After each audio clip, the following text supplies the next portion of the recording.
What up, everybody, and welcome back to another episode of Funboxing with Will from H2Lco Film and Photo. I'm Will, coming at you with another review today.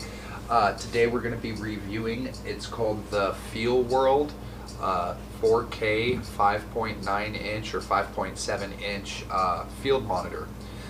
It's pretty much just a field monitor that you can pick up. I picked mine up on Amazon for about $159, so that's what we're going to do the review on today.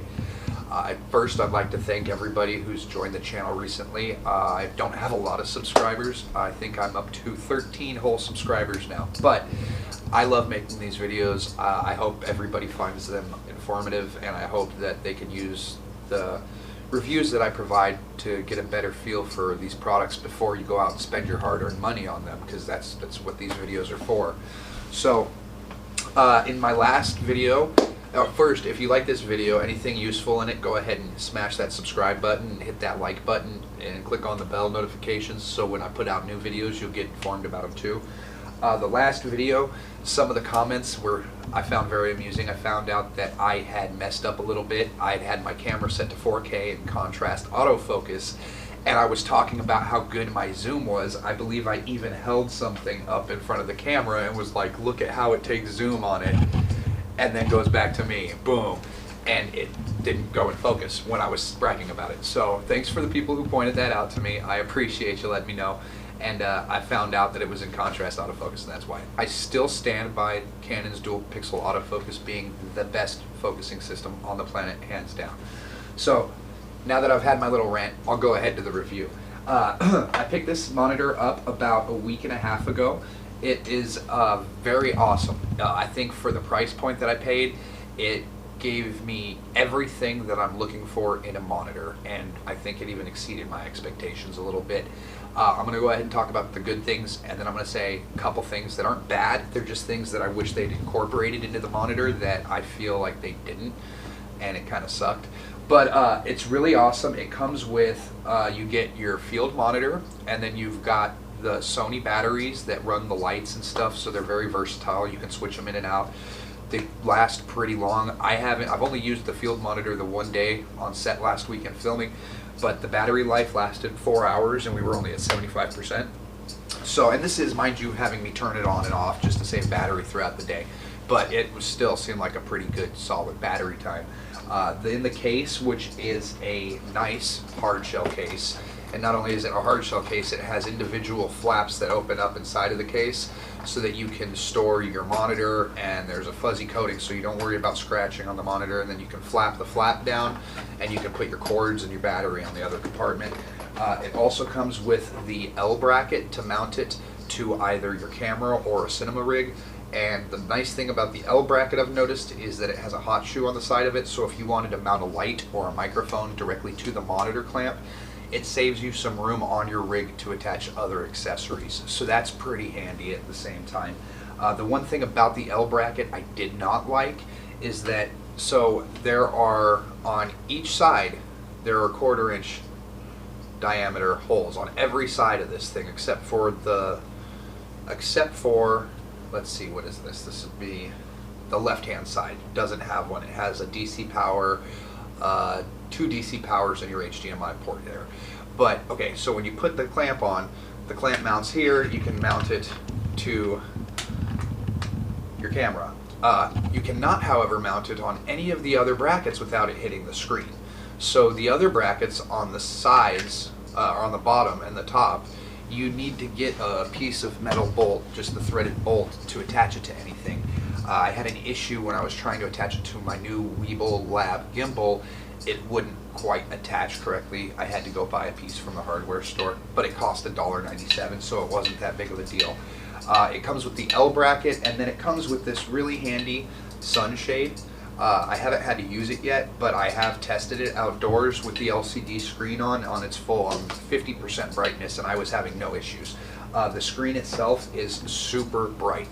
It's a really bright screen, so I don't think, I live in Arizona, so I think anywhere, if I can handle it in the sun here in Arizona and still see it, I think anybody in the country is going to be fine with it.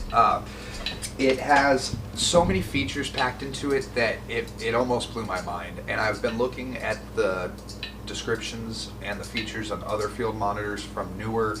There was a Voltex one or a Voltrex one that I almost picked up for a little bit cheaper than this one was running. But, and keep in mind, I have never used another Feild monitor, so I have nothing to compare it to other than the specifications on Amazon.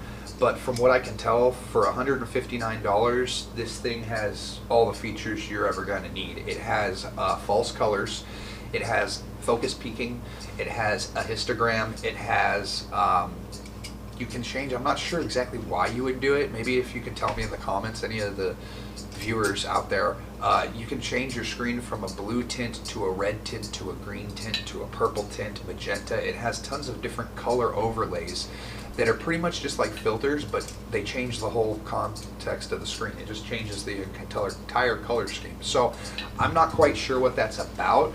If anybody, like I said, wants to let me know, that'd be really helpful.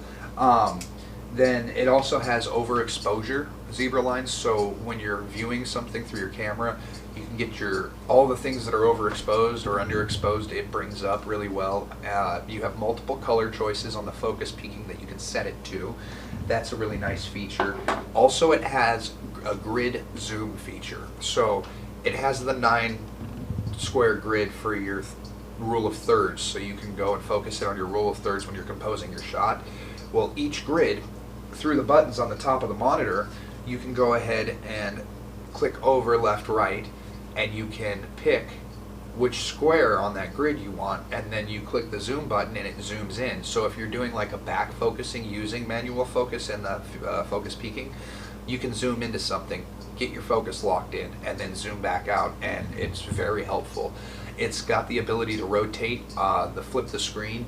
It doesn't appear to be like a cell phone where you just turn it and it flips. You have to go into the settings and click buttons physically to get it to flip the screen. But there are it looks like 4 custom buttons here on top that you can set: function 1, function 2, function 3, and function 4. And these are all manual. You can change them in the settings to pretty much set up any of those features you'd like.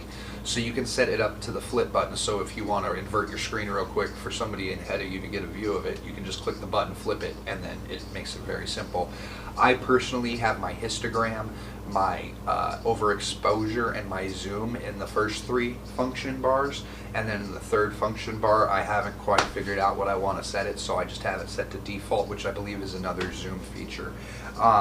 But the adjustments, it does play back in 4K, so if you have anything from a 4K camera that you're feeding back into it, you're getting a very crisp, very clear picture.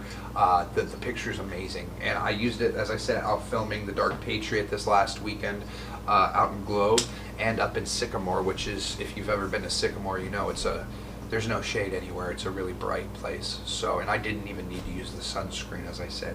So today is just going to be a real quick little review. I'm going to be doing another review here, a more in-depth review on the Weeble Lab sometime later this week. So if you're interested in picking up the Weeble Lab, I'll let you know all the goods and the downsides to it. The only thing about this monitor that I really wish they would have incorporated into it would have been nice to have touchscreen feature.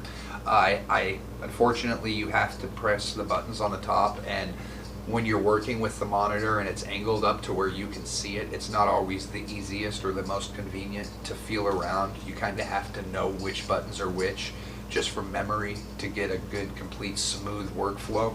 But once you get that down, I'm sure it'll be a lot easier. As I said, I've only had it for a couple days now, so it's new to me as well. Other than that, I haven't seen or had any downsides to it. It worked perfectly. The battery lasted forever.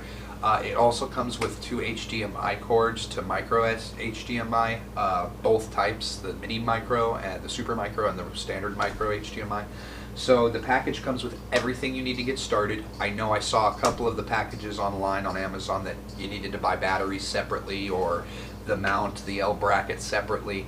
That was one of the awesome things about this brand, the Feelworld, is that it came with everything included. I didn't have to go out and pick up anything else or extra for it, so I really appreciated that. Good job, Feelworld. Other than that, that's the end of the review today. I want everybody to stay creative out there, and thank you again for the new subscribers. I'm going to keep putting out these reviews, and hopefully they're helping people out there figure out whether or not they want to waste their money or enjoy the new tool they buy with their money on my channel. So I'm going to continue to make videos for you guys, and I hope you have a great night. Stay creative, my friends.